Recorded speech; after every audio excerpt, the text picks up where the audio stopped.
அன்றாட பணிகளுக்கு செல்வோர் மற்றும் வாகன ஓட்டிகள் கடும் அவதிக்குள்ளாகினர். இது குறித்தான கூடுதல் தகவலோடு இணைகிறார் எமது செய்தியாளர் சுப்பிரமணியன். வணக்கம் சுப்பிரமணியன், தகவல்களை பகிரலாம். சென்னையில் பெய்த கனமழையின் காரணமாக பல்வேறு இடங்களில் மழை தண்ணீர் தேங்கி இருக்கக்கூடிய நிலை என்பது ஏற்பட்டு இருந்தது.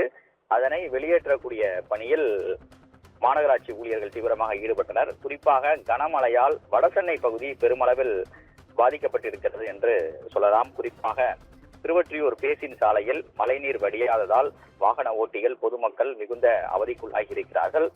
திருவொற்றியூர் அண்ணாமலையார் நகர், காரிகில் நகர், ராஜாஜி நகர் உள்ளிட்ட பகுதிகளில் மழை தண்ணீர் அதிக அளவில் தேங்கி இருக்கக்கூடிய காரணத்தினால் வாகன ஓட்டிகள், வேலைக்கு செல்பவர்கள், பள்ளிக்கு செல்பவர்கள், திருவள்ளூர் மாவட்டத்தில் பள்ளிகளுக்கு இன்று விடுமுறை விட்டிருந்தாலும் கூட வெளியே செல்பவர்கள், அத்தியாவசிய தேவைக்காக செல்பவர்கள் என பலர் பாதிக்கப்பட்டிருக்கிறார்கள்.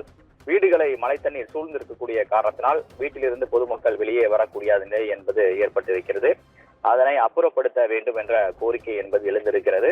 அது மட்டுமல்லாமல் மழை தண்ணீரில் செல்லக்கூடிய வாகனங்கள் பழுதாகக்கூடிய நிலையும் ஏற்பட்டிருப்பதாக பொதுமக்கள் குற்றம் சாட்டியிருக்கிறார்கள்.